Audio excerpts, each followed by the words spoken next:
no such things. So yes, The closer the better. Actually, the closer the closer you can move it. I mean, we're not going to see it because it's going to be out of view. So the closer you can move it to your mouth, the better. Whilst still flat down on the ground, on the table. Right beside the laptop.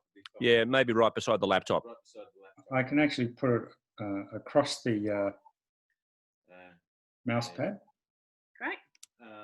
So long as it doesn't inadvertently, hit anything, that'll be It doesn't accidentally turn it off. Exactly. Yeah, that's always possible. Or turn you off on the Zoom. So maybe just right beside the laptop. Great. Now it's going to take me a couple of minutes to get everyone in, so I might just start if that's okay. Sure thing. Let's just do it. Admit all before we lose anybody. Here we go. And people are arriving. Welcome everybody to this event. We have lots of people coming into the room now. Sorry for the short delay. We're dealing with some technical difficulties. And now we can begin. So you'll all notice that you are on mute, and that will be the case for the event. It is being recorded for ABCRN, so the audio will be recorded, and so we have everybody on mute for this time. So I'd like to just start by acknowledging the traditional owners of the land that we're meeting on. And in this area, it's the Turrbal and the Yagara people, and I'd like to pay my respects to their elders, past, present, and emerging. And I'd also like to acknowledge that we are zooming out to lots of places around the country, and I'd like to acknowledge the elders of all of the places that we are zooming out to. This always was and always will be Aboriginal land. So without further ado, I'll just take you through a couple of technical things. Firstly, for this Zoom meeting, there will be questions, but the questions will need to be typed into the little chat bar at the bottom. And I'm going to just give you a link to Clive's book, and that is where you can type your questions during the event. And then I'll hope to get to some of them at the end and to read those out at the end of the event. So if you do have any questions, you don't have to wait till the end. You can type them whenever you think of them, and then I will come to as many as I can at the end of the event. I'd also like to say that at the top of your Zoom, there's a little kind of lot of squares. So you can either have it in speaker view, where you can have one person at a time, or you can have a whole room view. And it's always better if you have it on speaker view so you can see one person at a time, because then you get a really good close-up look at what's going on stage. So yes, without further ado, it's my absolute pleasure to welcome you here and to introduce Paul Barclay, who is a Walkley Award-winning writer, journalist and broadcaster, and the producer of one of Australia's most popular radio shows, one of the most downloaded podcasts from ABC Radio National, Big Ideas. The ABC is a vital part of Australia's cultural life, and to be honest, I personally consider any major cuts to the ABC's funding as an act of cultural terrorism. We are lucky that ABC Big Ideas is still with us, and tonight's Zoom event is being recorded for that show. So please welcome Paul Barclay. Thanks, Chrissy. It's great to be here again on Zoom for another Avid Reader virtual event. We had a great chat with Billy Bragg just recently, and I'm really looking forward to this one with writer and academic Clive Hamilton. A lot of water has passed under the bridge since 2018, when Clive published his book Silent Invasion about China's influence in Australia. That book, you might recall, was dumped by its original publisher, Clive believes, because they feared a backlash from Beijing. He found another publisher. The book was published and went on to spark a heated conversation about our reliance on China and the extent of Chinese influence in Australia.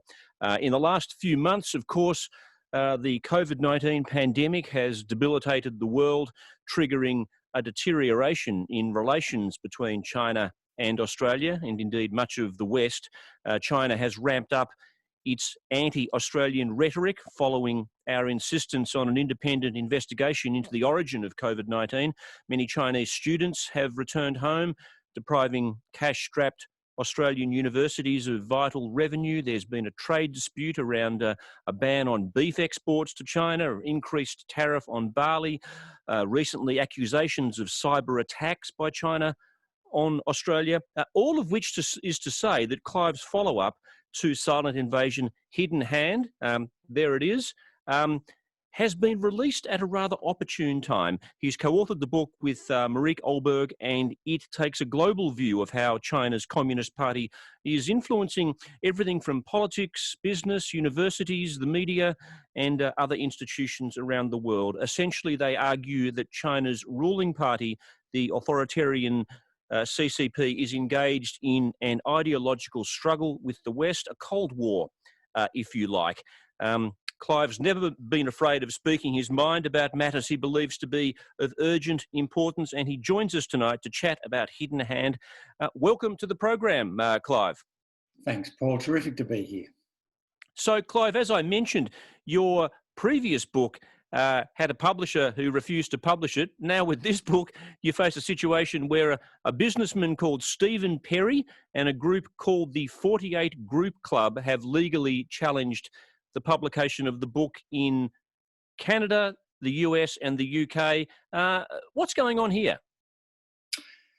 Well, as you say, the publication of the book in the Northern Hemisphere, in the English-speaking Northern Hemisphere, I should say, it was published in Germany a month ago, was instantly a bestseller, has been held up because one of the British groups mentioned in the book, the 48 Group Club, which we claim is in the book with a massive evidence that is used by the Chinese Communist Party to exert influence over British elites. That club and its chairman have sent a legal threat to the publisher in Britain, One World, publisher also in the US and licensed to Canada, saying that our client has been defamed and you must make changes and you cannot publish until those changes are made. We've written a very detailed rebuttal. We don't believe that the book is defamatory, well, in the sense that all of the claims in it are true and defensible, and in fact there's a lot more that could have been said, and we have indicated that. So we don't expect that this legal challenge will hold up release of the book. Are you able to tell us exactly what it is that they claim is defamatory about the book? Well, there are 9 claims made in the letter from their lawyers. It's probably prudent if I don't go into details. I don't want to stir the pot unnecessarily in the Northern Hemisphere. But essentially, Mareike Ohlberg and I provided a very detailed account of the history and operation of this organisation and the way in which it has an extraordinary network into the top political and business and academic elites in the United Kingdom and the top political elites in China. So we argue that it's a very important network for the CCP to exert its influence in the UK. And Stephen Perry, one of the plaintiffs taking this action, is himself a very wealthy pro-China businessman, I understand. I don't know how wealthy he is, but what's fascinating about it is we delved, actually by going to some fairly obscure books in the National Library of Australia here in Canberra, we delved into the deep history of the 48 Group Club, and it derived its name from a visit by 48 British businessmen to China in 1953, which was an attempt to break the trade embargo on China that had been imposed on the Soviet Union and China by the West. And it was suggested to the leader of this delegation, whose name was Jack Perry, the father of Stephen Perry, that he go back to Britain and set up an organisation that could promote closer Britain-China links. And it turned out that Zhou Enlai, who made this suggestion, is kind of revered in China as the founder of China's intelligence service. And the organisation that the 48 Group Club formed links with, and still has strong links with today, the CCPIT is a Communist Party front group, and the 3 business people who led the delegation in 1953 and then set up the 48 Group Club in 1954.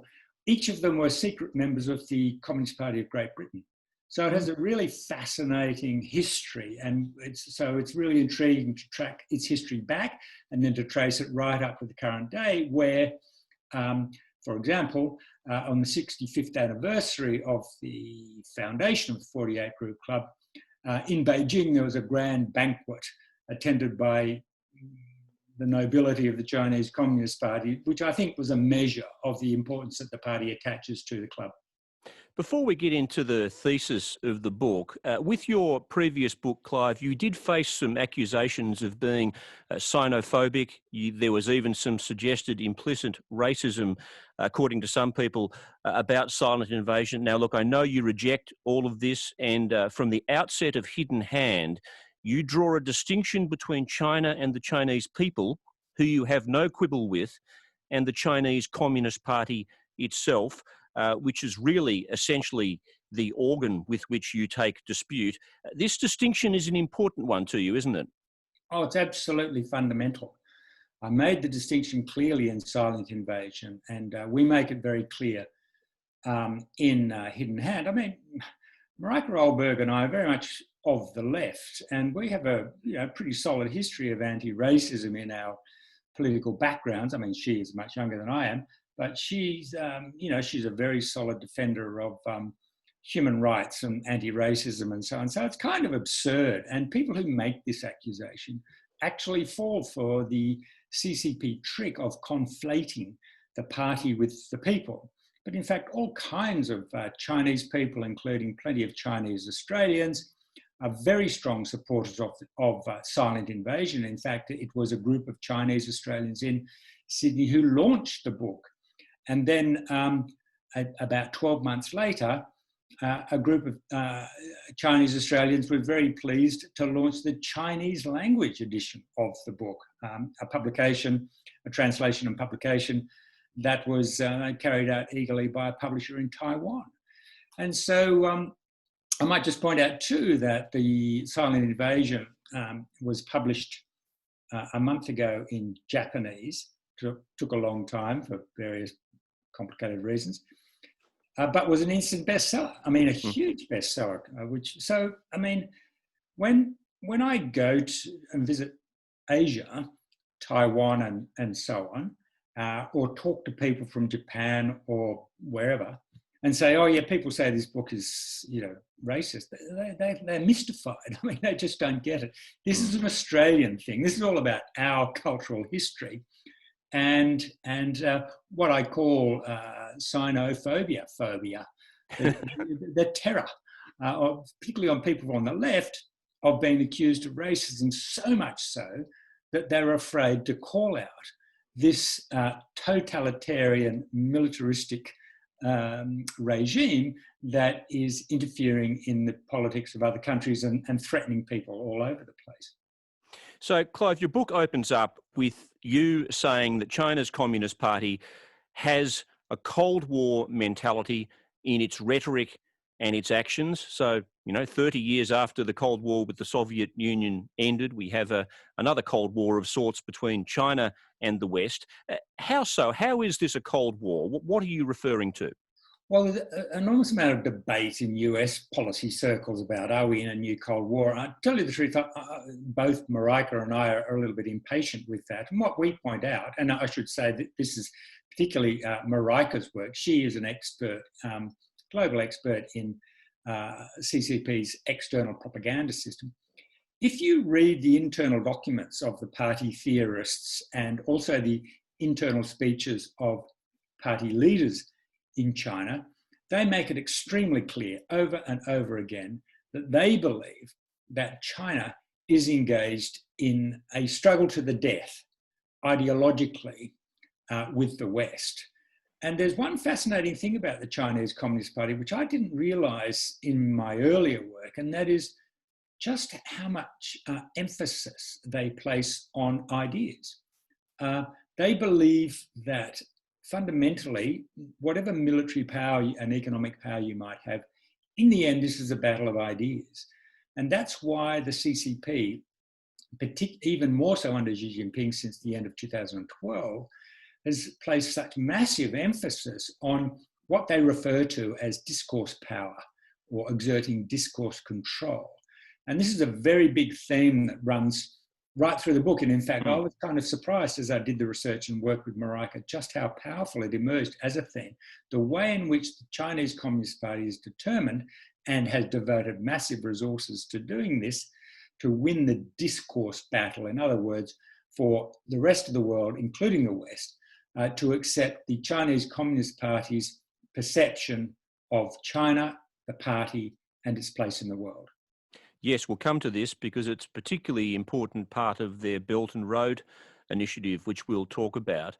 Just coming back, though, to the Cold War, what then is China's agenda if this is a Cold War? I mean, we know that the Soviet Union back in the day was aggressively expansionist and monolithic. What's the end game for China? I mean, they want to, I would imagine, become the major economic power in the world. But do the ambitions of the CCP extend beyond just ensuring that they continue to hold power in China? Do they have expansionist ambitions, would you say? Certainly. The CCP, particularly under the kind of new cohort of hawks that have taken over the party, and whom President Xi, or we should say Secretary General Xi, has promoted into all of the senior positions in the military and so on, they believe that China should and will become the number one hegemonic power in the world. They say that in their party documents and speeches. They pretend otherwise. They talk about a multipolar world, but they don't really think that. They want a unipolar world. And there's a decision was made some time ago that the way not to do this is the US way, which the US practiced since the end of the Second World War, and that was by an enormous expansion of military power and, if necessary, military intervention. They basically see that as a mug's game. That does not mean that they haven't spent massive resources building up China's military. They certainly do want to dominate and have taken very many measures to ensure they want to dominate the Indo-Pacific, which they see as their sphere of influence, which is why they've devoted so much emphasis to trying to influence Australia. But if you look at what they've done in the South China Sea, what they're trying to do, and to some extent succeeding in the Pacific Islands, the extension of influence, the search for a naval base, the first thing they want to do is push the US out of this region, and that will be their kind of starting point for becoming the globally dominant power. You say that the CCP, in fact, uses Western democracy to help subvert that democracy. Can you explain how it does that? Yeah, this is the kind of brilliance of the tactic. I mean, CCP will avoid kinetic warfare as much as it possibly can, perhaps with the exception of Taiwan. We might get to that. That's very, very worrying. But what they do is they pursue political warfare, which is really eroding the resistance of your enemy from within. In other words, take away their desire to resist creeping CCP, Chinese domination under the CCP. And so that's really what the book is about, the way in which China under the CCP, with its massive economic, technological power, extends its influence in a whole range of ways through politics and business and academia. And for me, one of the most fascinating chapters to draft was a later one on culture. And you think, well, why would they bother? But what you see is just the extraordinary extent of the campaign of influence. So cultural institutions, I mean, we're not talking just in China, of course, because all cultural institutions are completely dominated by the party. But in the West, the way in which alliances are formed with the big ballet companies of the West and the opera houses and the theatre companies and so on. There's a real serious program of extending influence into the cultural elites of the West as a way of essentially neutralizing and turning them, or better, even better, turning them into friends of China. So this is part of a grand program of political warfare or hybrid warfare, where you use, you mobilize and exploit the institutions of democracy, like a free media, like a free market, like the ability to mix and do deals with people, engage in people-to-people exchanges. I mean, that's a very interesting phrase, actually, because it's one constantly used by the Chinese government to promote sister city relationships, for example. But there are no people in China under the CCP, in the sense that there's an independent civil society that's capable, if a city so chooses, to enter into a sister city relationship with Wagga or Sydney or whatever. It's all handled, organised and controlled by the party. So there are no people in China in that sense. Tell us about the Belt and Road Initiative of China. Some people will be aware of this. This is a way in which China bankrolls infrastructure and investment, often in countries around the world where they don't have the money internally, although not always. China is forging ahead with the relationship with Victoria that perhaps we'll talk about in a moment. But this is a way, you say, of China gaining influence by inserting itself into these countries by investing in it. Yes, the money leads the way. The money is the promise. The money opens the doors. And ostensibly, if you see what the party says in its propaganda and the way in which it's mostly been reported in the Western media, the Belt and Road Initiative is a way in which China is using its vast reserves of cash to enhance global connectivity through building trade links and investing in infrastructure, ports, airports, roads, and railways, and so on. They love ports and roads and railways. And there's obviously big strategic issues there, as we saw with the Port of Darwin, for instance. But anyway, but if you read, and this is the beauty of working with a sinologist like Mareike Ohlberg, plus the people here in Australia who help me, because I don't speak Chinese, and you need Chinese and the capacity to research in China. So I've got some people who brilliant helpers, well, not just helpers, researchers who work with me. What you start to realise is that the way we talk about the Belt and Road, Daniel Andrews, for example, and the way the Chinese Communist Party leaders and the theorists talk about it, writing in the theoretical journals and the party newspapers, and so it's completely different. I mean, they talk about the Belt and Road in completely different terms. And one of the ways in which they talk about the Belt and Road Agreement is how the BRI is fundamentally a means of extending the CCP's viewpoint through the world. And so this is extremely interesting when you start to forget about the trade and investment for a moment. And if you look underneath at what's going on, and when I say that, underneath means if you look at a Belt and Road Agreement like Victoria's or Italy's, for instance, and we might come back to Italy and its role in breaking up the EU, you see that there are all these kind of auxiliary, soft, irrelevant clauses that no one really takes any notice of. But there are a whole bunch of subsidiary agreements beyond the trade and investment ones in these documents. And they talk about things like media cooperation, cultural exchanges, people-to-people exchanges like sister city agreements. All of these are, and there are organisations like the Silk Road League of Theatres, the Silk Road Think Tank Network, Silk Road University Network. And you think, actually, this is what it's really all about. It's about discourse control.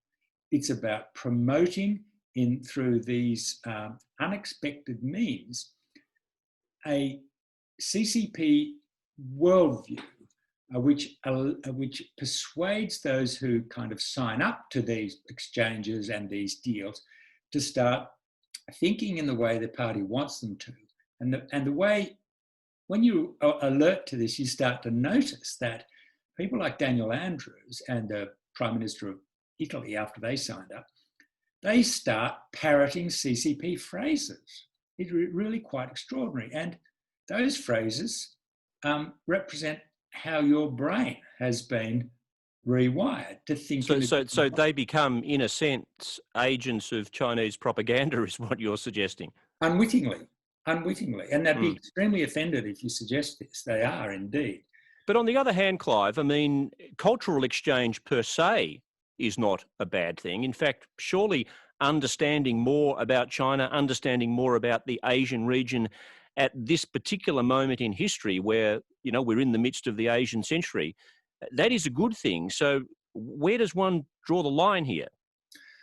Well, absolutely. And of course, Chinese Australians who began arriving in this country in around about the 1840s have made an enormous contribution to the cultural diversity and richness of this country. But about 20 years ago, something different started to happen. And that was the CCP decided, rather than ignore overseas Chinese people who had kind of been regarded as not traitors, but people who'd kind of not really expressed, you know, full faith in the motherland. They decided, well, actually, no, these people are a fantastic resource potentially. And so what they did was that they started to devote a great deal of attention and in some cases money to reorienting and building up the process of cultural exchange with nations like Australia and the United States and everywhere really, because they saw these cultural exchanges as a way of advancing not just the CCP view of the world, but also a way of extending their networks into elites in other nations, and the CCP in a way doesn't really care much about the masses. They care about elites. That's where the power lies. So that's who they target. And that's why the Confucius Institutes are such an issue. They're not like Goethe Institutes or Alliance Française. They are agencies controlled by the party that have a political agenda beneath their ostensible goal of promoting Chinese language and culture. So in terms of the Victorian agreement between the state government of Victoria and China, the sort of Victorian Belt and Road Initiative, if you like, the exact details of that are not known. Is that right? What do we know about it, and what are your specific concerns about that arrangement? Well, we don't know we haven't seen all of the documents, I believe, that have been signed on behalf of the people of Victoria, but some have emerged. And, you know, to the uninitiated, they look kind of benign, kind of milquetoast general agreements. But when you start to have a better understanding of how the CCP operates, and when you start to see the process of grooming of politicians and bureaucrats and business people over some years in the lead up to the signature of the Belt and Road Agreement, you see the CCP very much engaged in this program of political warfare, which is what they call it, targeted at elites in the country in question. And so it's the process of building up to it. And then the way in which, having signed the agreement, and we must always think not in abstractions, governments, institutions, you have to think of individuals. It's always individuals, particular people who are in positions of influence and power. That's how the CCP operates. So they target people and they persuade them that this is very much in their interests, that all of these benefits will flow. Often, you know, many countries are now starting to feel somewhat cheated because the promised material benefits haven't come to the fore in the way they expected. But what we see is the way in which people's attitudes are shifted, the way in which the networks that they develop with people in China and amongst the pro-Beijing diaspora draw them into a certain worldview and set up a series of reciprocities and obligations that essentially turns them into friends of China, which is a very specific Chinese Communist Party term, friends of China. Yeah, I mean, we have been encouraging for decades Chinese investment in Australia.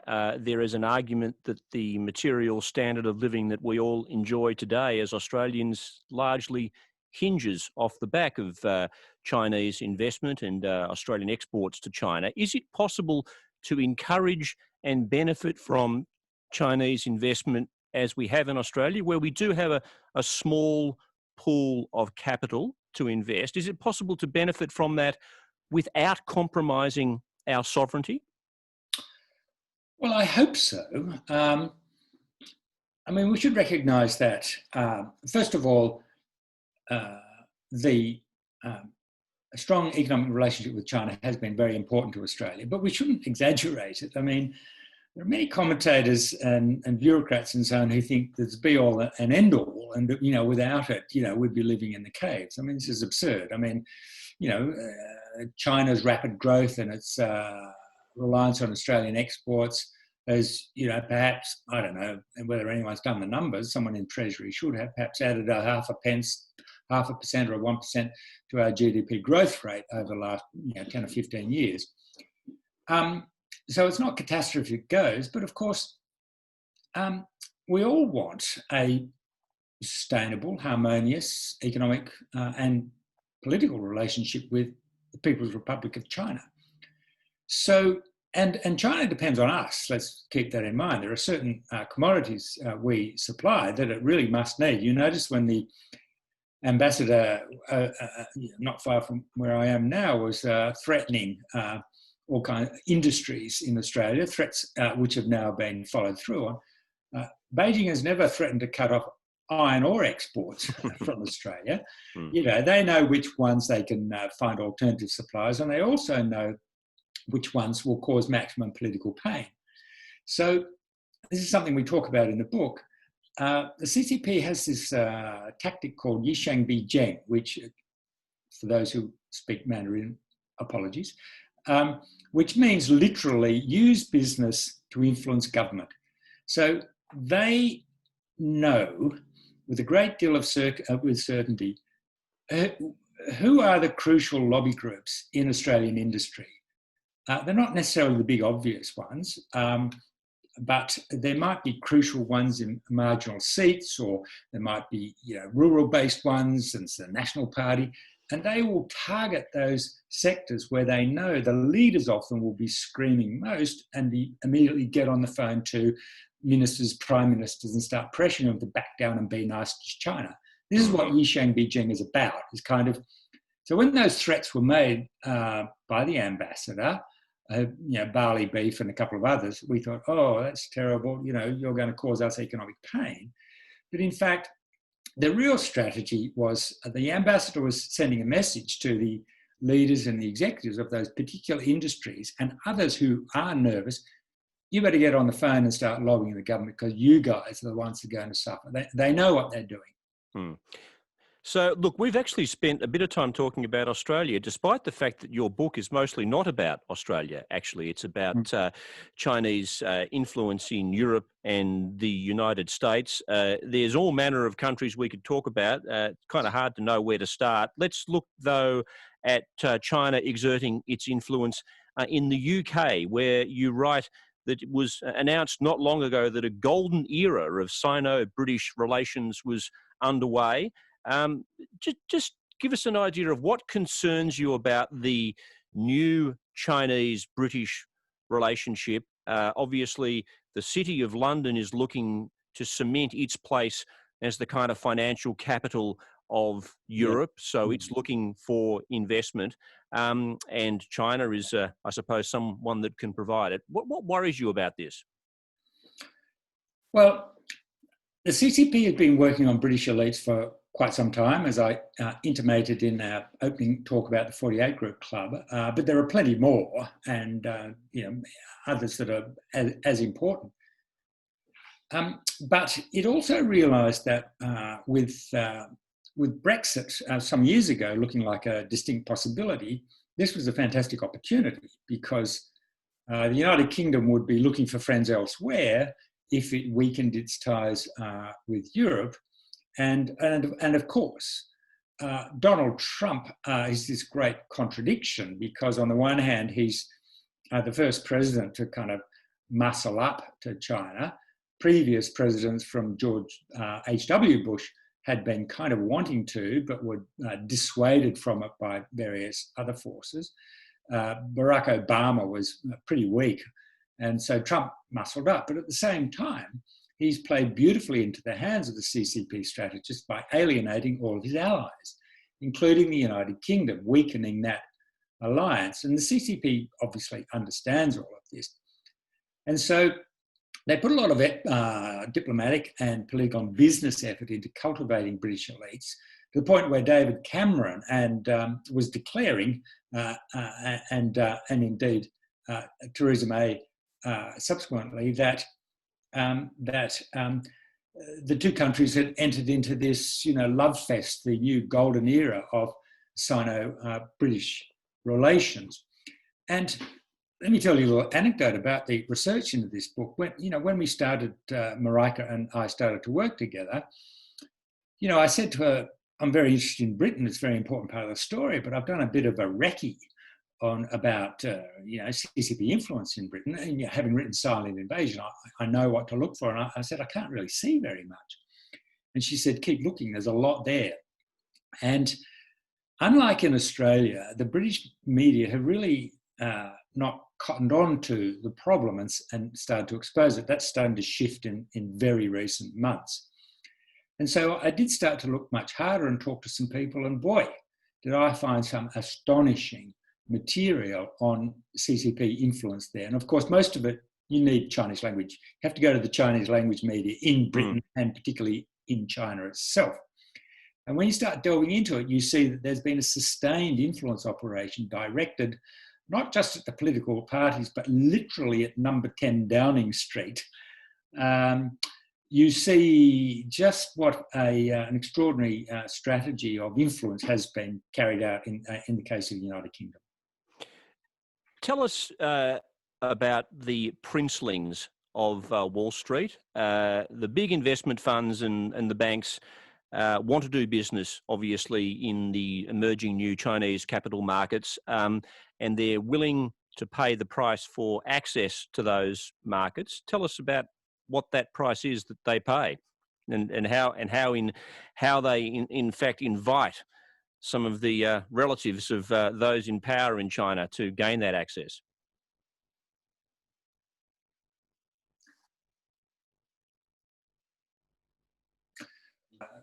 A recognition that China is a corporate party state. There are very, very close links between big corporates and the party aristocracy. In that aristocracy, and their aristocratic nature comes in part from the kind of way in which senior party positions are passed on through families, but also the way in which senior party people, up to Xi Jinping himself, have massive wealth stored away through family members' investments in business. And, Panama Papers revealed that top billions stashed away. So money runs a lot of it, as well as ideology and power. So what Wall Street realised, Clive, can I just, if I can just interrupt you, Clive. We are experiencing some technical problems, Clive. Yes. You're dropping out, and the screen is freezing. I might try just to turn your video off, and then we can just talk, and that might free up space for the audio. So, oh, yep, great, your video's off. Okay. And I think this might free up space for your audio. Yeah. Okay. Yes. So we were talking about the princelings of Wall Street and Yeah. their tendency to, hiring the sons and daughters, basically, of China's party leaders.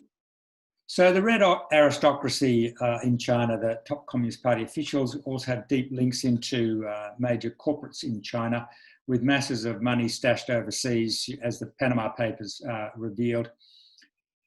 Wall Street realised that if they want to get a piece of the promised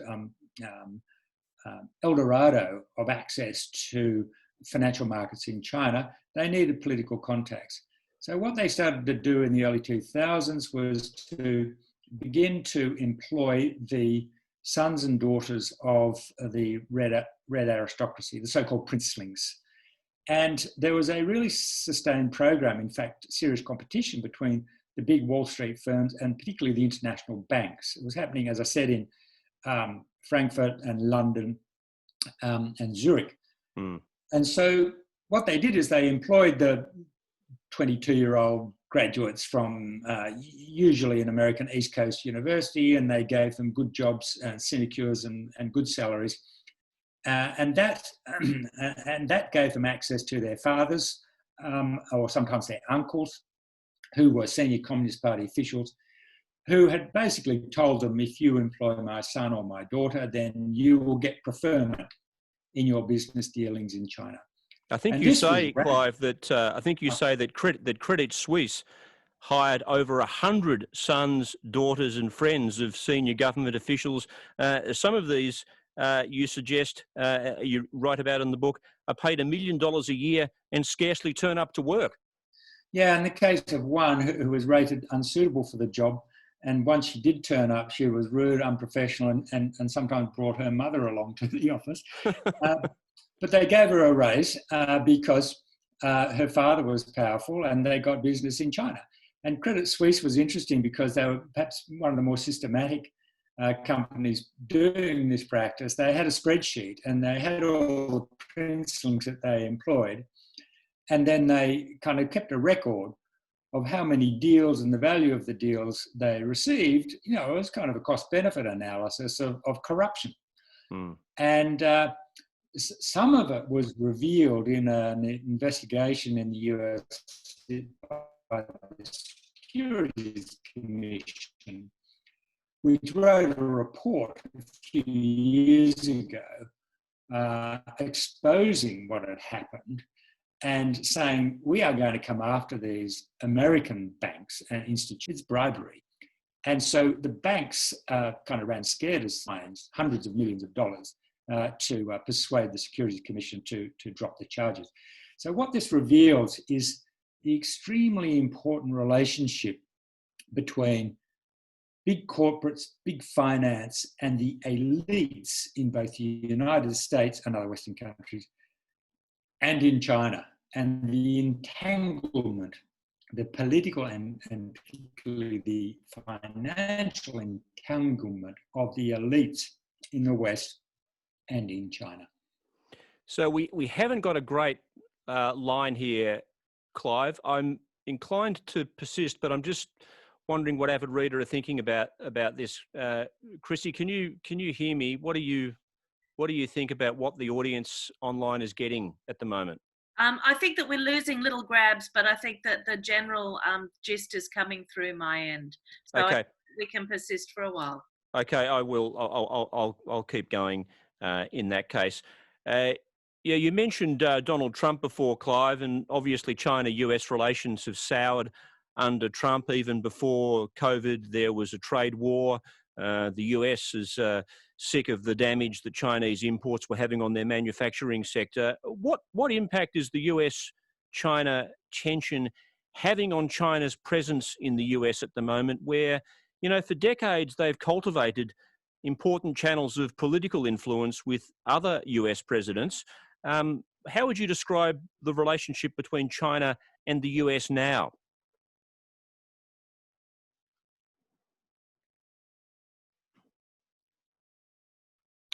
Yes, I think we have lost Clive altogether, actually. Lost Clive. That is such a shame. That is a shame. That is, I'll just see if I can get him back. So bear with me, everybody. I wish I had some hold music for you. You want to do a tap dance while you're fixing it up there, Chrissy? Yeah. I'll just see if I've got his number here. I'll just see if I can get him to log back in. So bear with me. Hang on, is he back? 04.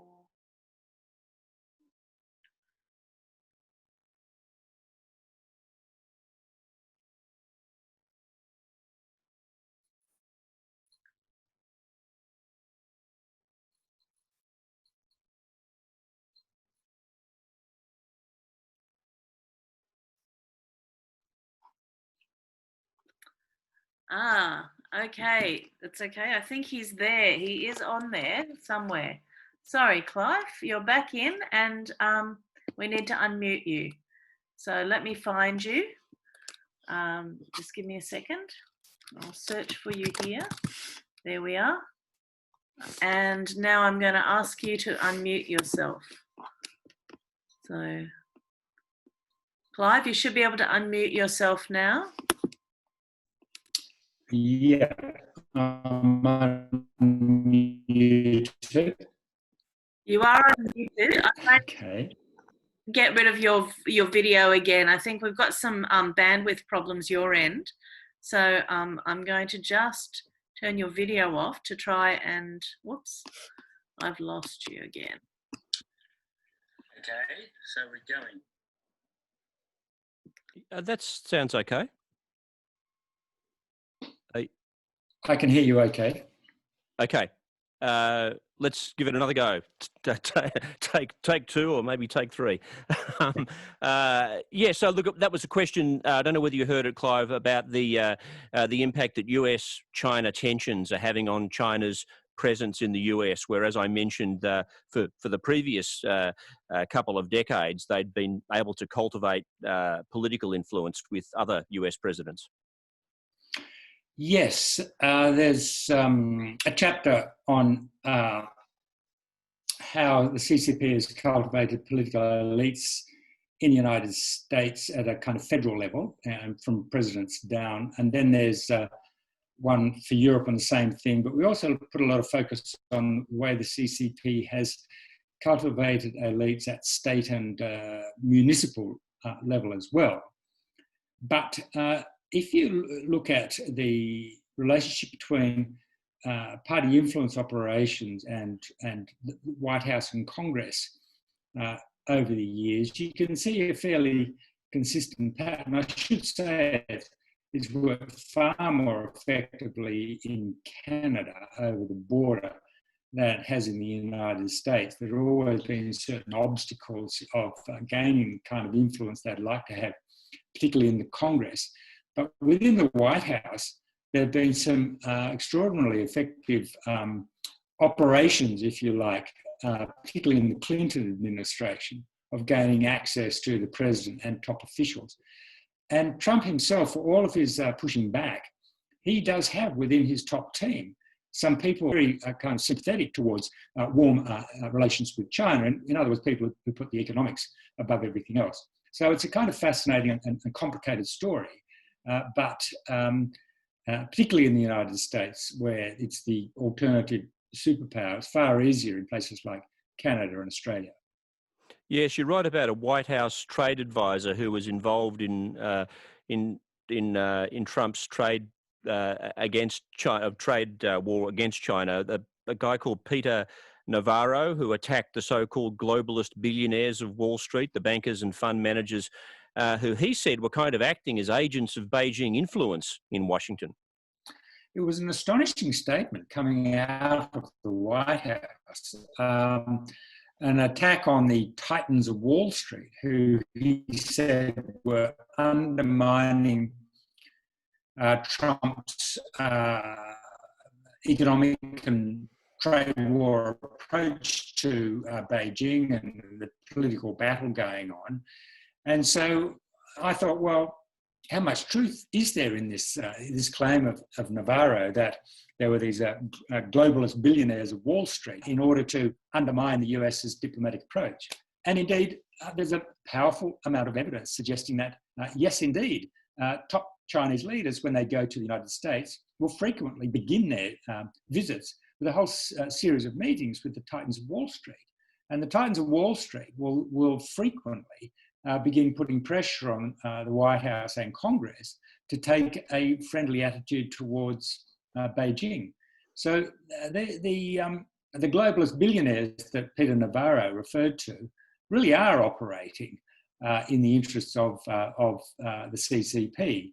And I was having a discussion in Washington with a very senior person. I don't get to talk to many senior people. This is the only one, actually. But I don't want to big note myself. But he said, I think we quote this in the book, that people who like making deals love the Chinese Communist Party.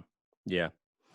So since your book was written, COVID-19, which emerged in China, has become this massively disruptive pandemic. What would you say the impact has been on the fact that China was quite secretive about the coronavirus in the early months, then initially tried to thwart an investigation into it?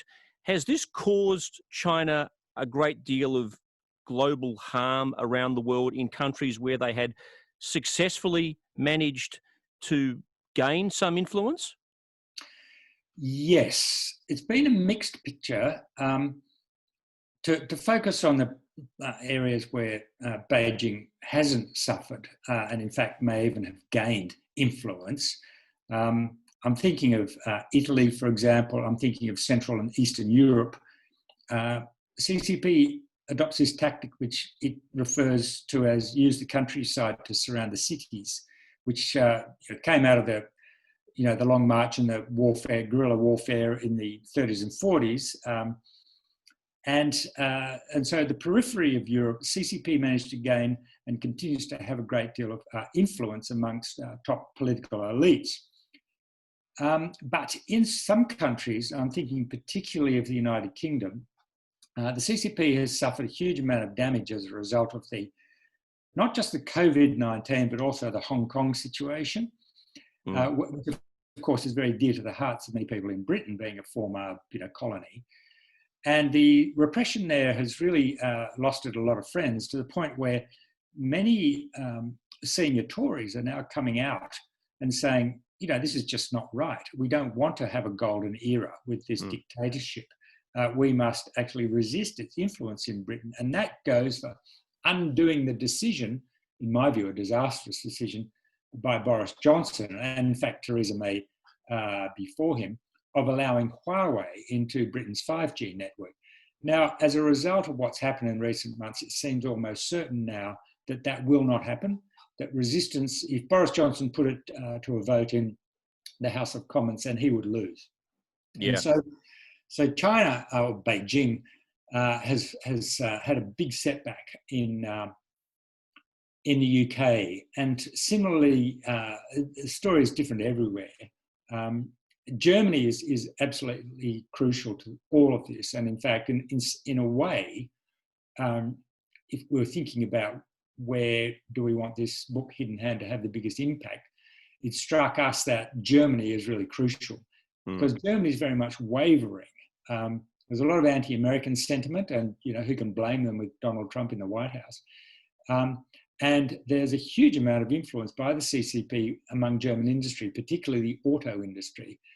German car companies, which are a global powerhouse, sell some 50% of their cars in China. And so they want to be friends with Beijing at whatever cost. And they have a lot of influence over Angela Merkel herself and many people in her government. So Germany is very much wavering, and the COVID situation does not seem to have had that bigger impact in Germany. So it's a complex situation. Yeah. Look, the line is still pretty dodgy, so I'm just going to compress a couple of questions here and then hand back to Chrissy in a moment to fire some audience questions. It's a unfortunately poor line that we've been unfortunately blessed with tonight. But how should the West, given everything you've told us tonight, Clive, how should the West, including Australia, respond to the threat that you say the CCP poses to democracy and freedom and human rights? What does a pushback strategy look like? Well, for countries like Australia, which aren't engaged in, superpower arm wrestles, our basic task is to protect our institutions from CCP influence, to stop it infiltrating politics, to make sure the business community is more alert to the kind of problems that are there, to make sure that CCP and its agents and agencies aren't influencing the way our universities operate. And so that's why we have new laws, particularly the foreign interference law, which is a world first and which is yet to result in a prosecution, but probably will soon. And many other countries are looking at that. But also the most important thing, I think, Paul, is really to shed light on the whole situation, because the CCP loves to operate in the shadows. And so turning on the lights makes it more difficult.